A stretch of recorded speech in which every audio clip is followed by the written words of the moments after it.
Welcome to another hard-hitting edition of the Rescue Rundown. As you can see, it is nothing but breaking news here in the Oklahoman's video studio.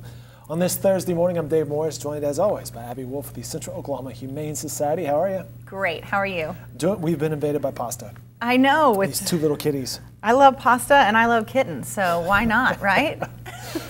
Who are our friends here? Well, you are playing with Linguini, and I have Rotini. And their names. Brother or sister Ziti has already been adopted. So everybody had an Italian pasta. That's right. That's right. Somebody must have been hungry when they were naming kittens. Well, as always in this segment, we talk about the various programs that the Central Oklahoma Humane Society provides.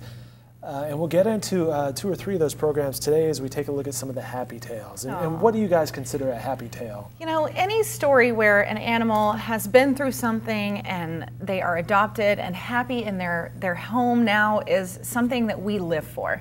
That's why we do what we do, those moments of happy tales. So I brought 3 happy tales that just make my heart absolutely sing, because so many times humans, when they go into our adoption center, expect to pick a pet, but usually what happens is a pet picks them.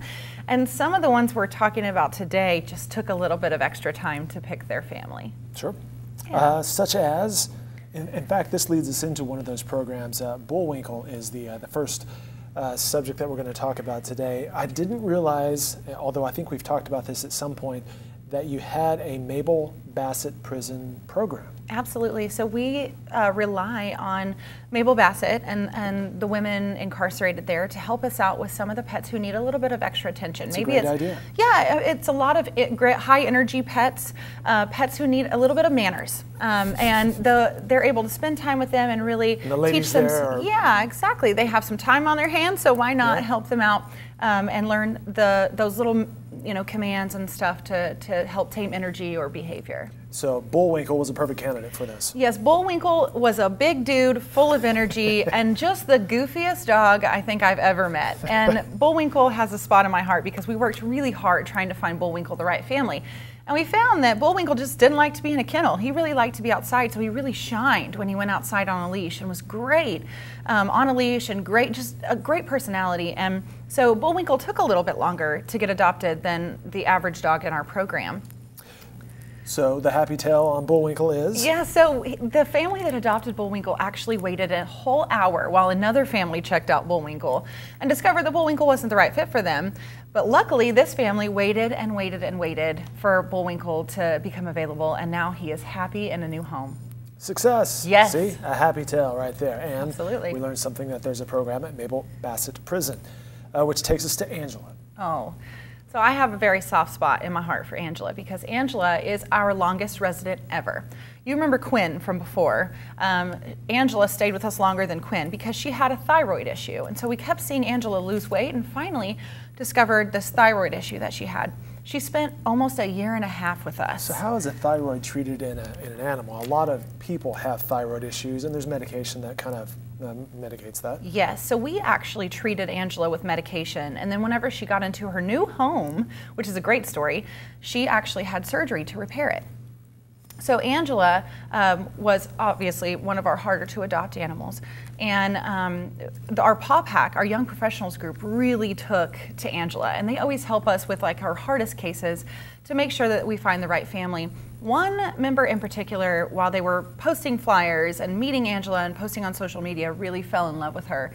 And now she's happy in her home, and I think we have some photos of that, and she's doing great post-surgery, gaining weight, and just happy as a clam. I think her new name's Kitty Cat. Kitty Cat? Or Kitty Kate. The artist formerly known as Angela. The artist formerly known as Angela. Tell me more about the young professional group that you mentioned there, the Paw Pack. Oh man, we love our Paw Pack. Our young professionals group is a group of like-minded people who just love animals, who want to help. They do anything from spreading awareness, helping us with our hard to adopt animals, but also fundraising for our cause. And they do it in a really fun way with happy hours and special events that really cater to young audiences to help us draw in new people. Very nice, very nice. And finally, we come back to the story of Champ, who I believe we've talked about 2 or 3 times. In fact, he's made a starring appearance on this program before. He has. You guys got to meet Champ. Champ's a great great border collie mix who has been through a lot. He came to us skin and bones. We didn't think he was going to make it because he was so literally thin. There were some bones showing the ribs. Absolutely. And we nursed him back to health. It took us many months to get him on the up and up, but now his new family reports that he is going to be an emotional therapy dog. So he's going to help other people. Basically, a lot of places will allow animals, if they have been designated a therapy dog, to be able to go into hospitals or nursing homes, or in special cases like maybe eating disorders or whatever it may be. Champ is going to be an emotional support animal. So we're really happy to hear these kinds of stories, especially when an animal's been through so much like Champ. Wow, yeah, no kidding. Yeah. A lot of trauma, a lot of background there. And a happy ending. It's a happy tale, no doubt about that. I don't know about yours, but mine's extremely happy over here. We're tired over here. That is awesome, just like living the life. I think Linguini wore out Rotini. This one is playing away. We should say that both of these are available or will be available for adoption. Are they available? They're right available now? today. They're waiting for their new families today. Hopefully it's their gotcha day, and they're at 7500 Northwestern.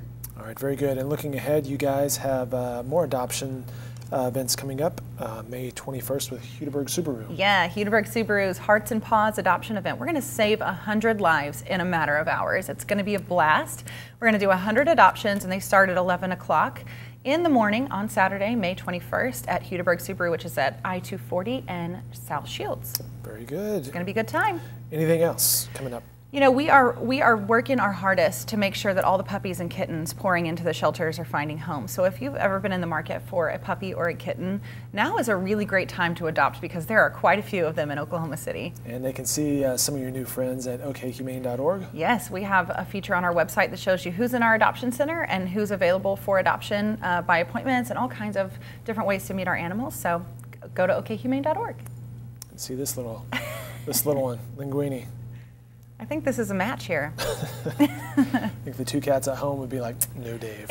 No, that's not going to happen. Abby, as always, we appreciate you stopping in. Thank you for having us.